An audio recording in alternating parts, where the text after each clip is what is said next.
Mesmo com a multiplicação das campanhas pela adoção, a compra e a venda de animais de estimação são intensas. E a internet deu ainda mais força a esse comércio. Agora é preciso seguir regras e ter cuidado antes de definir o novo integrante da casa.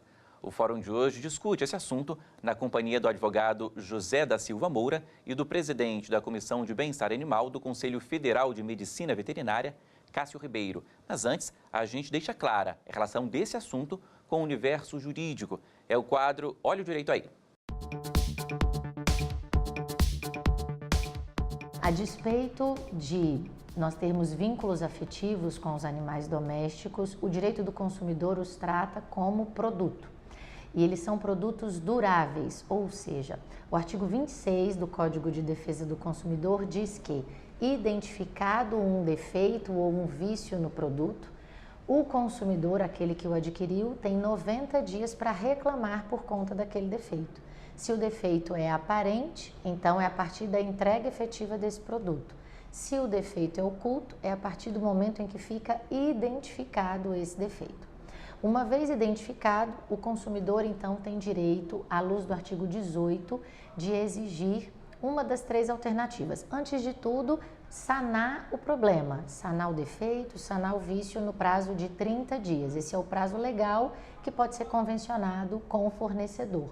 Passado esse prazo, se o defeito não for sanado, no caso dos animais, muitas das vezes são as doenças e os equívocos com relação às raças, então o consumidor tem três alternativas. Ou a substituição do produto por outro, que seria a substituição do animal por outro, ou a restituição imediata da quantia paga, sem prejuízo de eventuais perdas e danos, ou o abatimento proporcional do preço. Então, o direito do consumidor, ele resguarda o direito próprio de quem adquire e impõe deveres a quem fornece esse animal. A partir disso, o que é preciso saber, o que uma pessoa tem que saber, Cássio, antes de comprar seu animal de estimação? Quais são as dicas? Olha, eu acredito que seja importante que essa pessoa ela busque informações com um médico veterinário. Se ela não conhece um médico veterinário mais próximo da casa dela, que busque essas informações, porque ele vai dar a oportunidade dessa pessoa que está interessada em adquirir um animal de obter informações sobre qual é a melhor raça, se aquele animal solta ou não solta pelo, se aquele animal precisa de um cuidado mais intenso ou não, se tem alguma doença genética que aquele animal pode ter, para exatamente essa pessoa, a partir do momento que ela adquirir, né, ela vai se transformar num tutor, esse tutor ele venha a entender que aquele animal tem uma série de cuidados que ele precisa ter. Então, uma boa alimentação, vacinação, cuidados profiláticos para evitar uma possível doença que, de repente, geneticamente ele possa ter, então ele tem que ter um cuidado maior. Tem uma série de cuidados, mas o médico veterinário é a pessoa habilitada, é o profissional habilitado que possa dar essas informações a ele. E onde a pessoa pode fazer essa compra? Onde que a pessoa deve buscar? Olha, existem canis regulamentados, regularizados, canis que são registrados, que são empresas, que têm CNPJ, que têm a visita de uma vigilância sanitária que demonstre que aquele local é o mais adequado para a criação daqueles animais, que tem médico veterinário que é um responsável técnico por aquele canil. Então, o canil seria o local mais adequado. É lógico que, às vezes, alguns canis são muito longe da cidade, é por isso que se fazem exposições. Essas exposições ainda são permitidas. Então, em locais que tem exposição, a pessoa vai visitar, verificar lá e possivelmente não faça a compra naquele local, mas possa visitar a posteriori e adquirir. Existem lojas também, pet shops, lojas que têm animais para venda e também tem para doação. A gente falava aqui sobre compra, fiscalização, canil, exposição. Na justiça, a gente costuma ter problema, costuma ver problemas como esse, né, José Moura? A gente teve uma decisão recente aqui da Justiça do Distrito Federal proibindo a venda em feiras de rua. O que aconteceu? Explica para a gente aí os bastidores. Aconteceu um flagrante no local onde estavam sendo vendidos esses animais Esses animais estavam em péssimas condições, em cima de urina, fezes, e foi recebida denúncias de que os animais que lá estavam, 4 deles foram vendidos doentes. Então, a proponente da ação popular visou fazer com que uma lei local que proíbe a venda em áreas públicas fosse realmente aplicada. Então, pediu para que fosse proibida o comércio de animais domésticos em todo o Distrito Federal, porque o animal fica lá exposto a sol, sem água, sem ração, de uma forma que não pode... são evidentes os maus tratos que lá estavam. Isso pode se espalhar, José Moura, para outras partes do país? Pode, porque no direito ambiental a competência é concorrente. Então, se o município ou o estado não tiver legislação sobre essa proibição, quando o cidadão averiguar maus tratos, ele pode denunciar para a Delegacia do Meio Ambiente ou pode, via ação popular, proibir aquela ilegalidade no local, tentar a proibição. A gente falava aqui de canis, exposições, lojas. Cássio, e quando a compra é feita pela internet? Isso é possível? É preciso ter mais cuidados, outros cuidados? Com certeza, eu acho que toda compra pela internet, a gente tem que ter algum tipo de respaldo. Quer dizer, quando a gente pensa em comprar um objeto, né, uma televisão, a gente vai para uma loja que seja mais confiável, tem um selo de qualidade na internet. Quando a gente está falando em aquisição de um animal, de um cachorro, de um gato, eu acredito que a visita ao local seja o mais adequado. A pessoa tem que ver em loco o local que aquele animal está sendo criado, a mãe, conhecer a mãe, o pai, verificar a qualidade. E se nessa visita ela verificar que realmente não tem nenhuma condição, né, uma condição sanitária ou degradante para aquele animal, ele pode inclusive denunciar, né?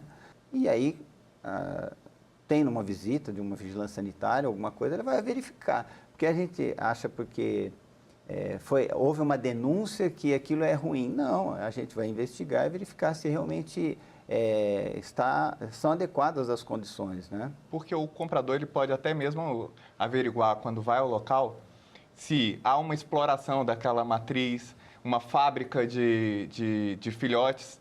Olhando o pai e a mãe, o comprador vai saber as condições em que aqueles animais são submetidos. E se o criador ele cumpre aquele processo que o doutor vai falar melhor que eu, que não pode ser cio através de cio o tempo inteiro fazendo filhote, porque um filhote desses custa entre 4 e 10 mil reais. Então o criador, às vezes, ele vai cruzando só objetivando o lucro. Só que esse animal, no final, o consumidor ele vai olhar e perceber que ele tem diversos problemas de saúde e gera um outro problema. Quando ele vê que um animal tem, por exemplo, um gato, tem uma FIV ou uma FeLV, ele abandona esse gato, porque vai ser um problema até o final da vida e gera o problema de saúde pública. Então, por isso que tem que ter todos esses cuidados que o doutor falou para evitar um problema maior. Quando ele coloca o exemplo de pessoas que visam somente o lucro, então coloca um cio atrás do outro, coloca ela para cruzar. Ela vai ter filhote, vai ter filhote, vai ter filhote, mas ao longo de 1, 2 ou 3 anos, aquela cadela ela já não vai estar em condições fisiológicas de parir uma quantidade adequada de filhotes, de amamentar adequadamente. Aquele filhote já vai ser desnutrido já ao nascimento, exatamente porque ela não teve a capacidade, a possibilidade de recuperação. Quando a gente tem algum problema, José Moura, isso é resolvido geralmente pelo Código de Defesa do Consumidor, nesses casos. Por quê? Porque o Código de Defesa do Consumidor, ele prevê a vulnerabilidade do consumidor. Então, inverte-se o ônus da prova. Com essa inversão, o consumidor fica protegido quando vai buscar seu direito. Mas dentro do aspecto internet, tem-se uma vantagem e uma desvantagem. A vantagem, você ganha o direito de arrependimento, que é 7 dias para você ter o seu dinheiro de volta, caso o animal venha a ter algum problema, mas tem a desvantagem de você poder estar comprando de uma pessoa que não está regularizada, uma pessoa que só comprou um cachorro e quis cruzar para recuperar o prejuízo. Então, dentro disso, o Código de Defesa do Consumidor é a melhor arma para o consumidor se defender desses abusos. No caso de um problema, então, e ter que acionar a justiça, a pessoa faz isso por meio do código?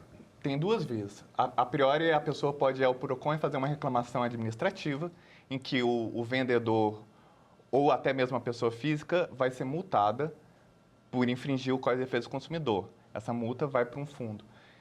No segundo momento, pode entrar via justiça, que é independente das instâncias, e pedir a reparação de danos materiais e morais pela desídia, no caso de vender um produto com defeito, em que pese não se considerar um produto, né? Porque é um membro da família e a gente precisa respeitar isso.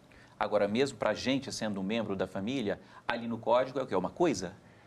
A legislação, como o doutor vinha falando, vem mudando para transformar num sujeito de direitos.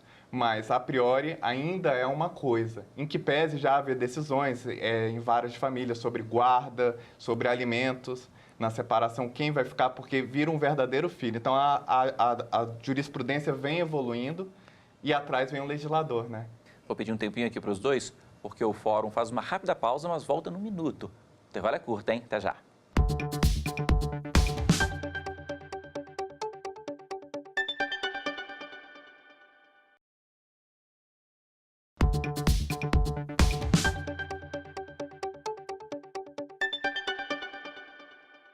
O Fórum está de volta e o nosso assunto aqui hoje é a compra e a venda de animais de estimação. A gente discute direitos, deveres e o que é preciso saber antes de definir aí o novo integrante da casa.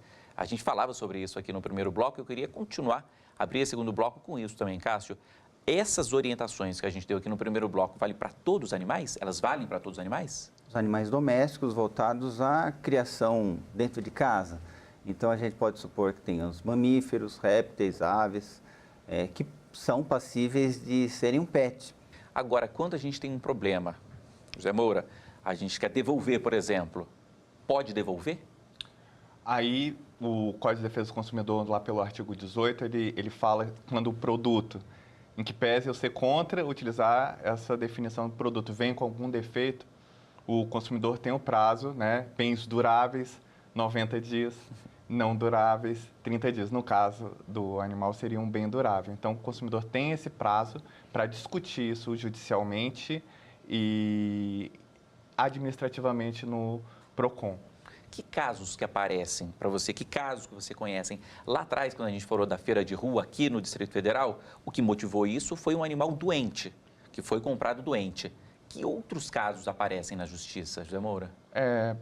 Você, na hora que compra-se um animal, você não tem acesso a todas as informações. Aí, quando vai-se a um veterinário, tem-se o hemograma, tem-se uma série de exames em que se descobre que aquele animal pode ter a FIV-FeLV, que é uma... Eu estou dando exemplo do gato, que a FIV é a AIDS felina, não é isso, doutor? E é um animal que vai viver até o final da vida com a imunidade baixa e vai ser um sofrimento para aquela família cuidar. E esses animais voltam a ser abandonados, né? Como eu falei no bloco anterior, e o comprador vai buscar o seu direito na justiça por ter tido aquele dano, né, psíquico por ter comprado um animal com esse tipo de doença. Pedigree também gera ação na justiça? Achar que é de raça e, na verdade, não ser?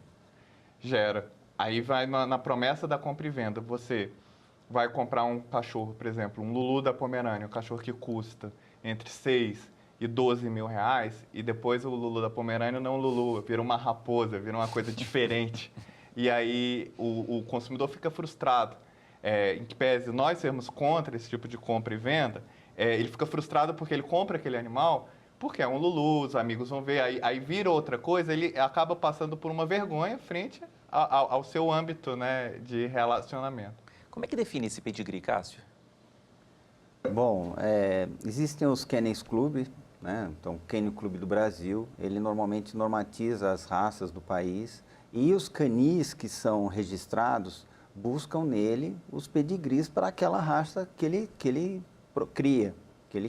e comercializa. Então, normalmente esses kennels, eles visitam esse local, verifica a linhagem, o pai, a mãe, verifica os filhotes. Então, tem a possibilidade da pessoa que for adquirir, já adquirir com um certificado prévio de pedigree. E depois ele tira o pedigree se ele quiser, porque tem uma taxa. Mas, de qualquer forma, você sabe se o pai e a mãe têm pedigree, porque tem um papel que é reconhecido. Então, existem o Kennel Clube do Brasil que que é o órgão máximo para isso, mas em cada cidade, em cada localidade, em estado, tem lá o seu representante. E é só perguntar, né? Na realidade, se o potencial tutor, o proprietário que vai adquirir, ele verifica no local, além das condições, se ele tem interesse em adquirir um Lulu da Pomerânia que tenha pedigree, se é um Lulu da Pomerânia, ele tem que ter um pedigree, então ele vai verificar a linhagem do pai e da mãe, tem pedigree? Tem. Vai receber um papel e depois ele corre atrás do pedigree dele. A gente tem falado sobre compra e venda aqui de animais de estimação, mas a adoção é uma ótima alternativa, não é isso? A adoção, a gente acredita que é a melhor alternativa. Por quê? Porque são animais que vêm de uma situação de extrema vulnerabilidade. Eu, anteriormente, comprava animais de raça e adotei 2 gatinhos de estimação. Aquele amor incondicional e o fato de você, como cidadão, estar agindo ao lado do Estado na política de saúde pública, evitando progressão geométrica de animais e, do outro lado, ajudando aquele animal não ficar na rua, é a melhor solução, porque aquele animal, o amor que ele te dá não existe igual, comparando com os outros 2 meus que são de raça, ao meu ver. Concorda, Cássio? Concordo plenamente. Porque a gente falou em aquisição de animais, mas a gente não pode esquecer que a adoção é uma possibilidade que não tem custo algum.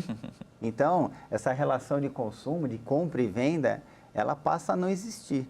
Então, a gente sabe que existem inúmeras cidades pelo país que têm campanhas de castração e adoção.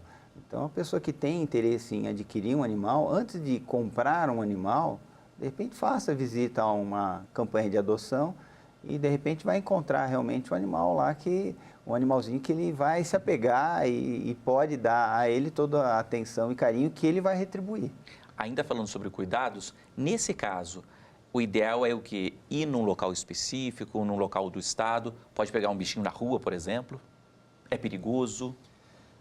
Olha, se você pegar um animal, se você simpatizou com o animal na rua, não há nenhum impedimento que você recolha aquele animal. Entretanto, ele não passou por um período de quarentena, uma avaliação. Normalmente as campanhas de adoção, as entidades, as ONGs, elas recolhem esses animais, fazem uma avaliação, então tem um médico veterinário responsável, faz a avaliação, faz as medicações caso o animal esteja doente, faz a vacinação, coloca o animal todo em dia, no controle sanitário e profilático adequado para ele ser adotado.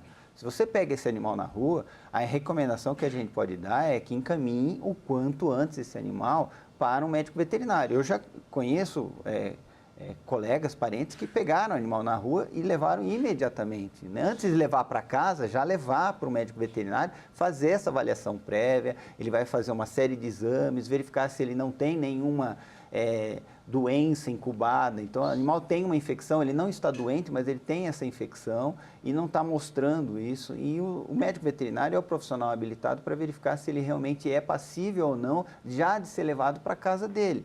Pode ser uma doença simples, que é meramente um tratamento, vai colocar as vacinas em dia daquele animal, para evitar que ele possa adquirir uma outra doença que ele não tinha, né? Porque às vezes a gente acha que o animal tem doença, não, ele não tem doença, mas ele pode vir a pegar. Então, você faz todo um controle profilático, dando remédios contra vermes, ou possivelmente uma sarna que ele tenha, faz um controle da sarna. Sobre o que o doutor está falando, aconteceu...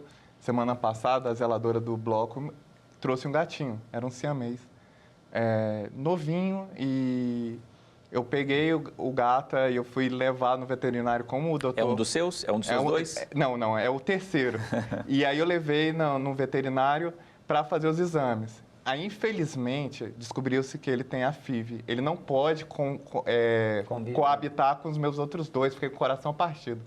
Pedi para a doutora castrá-lo, medicá-lo e, felizmente, a minha sogra vai ficar com o gatinho no local onde não existem outros gatos e evitar esse problema, porque se esse gato que foi abandonado ficar nas ruas, ele vai transmitir a doença para todos os outros gatos quando ele briga.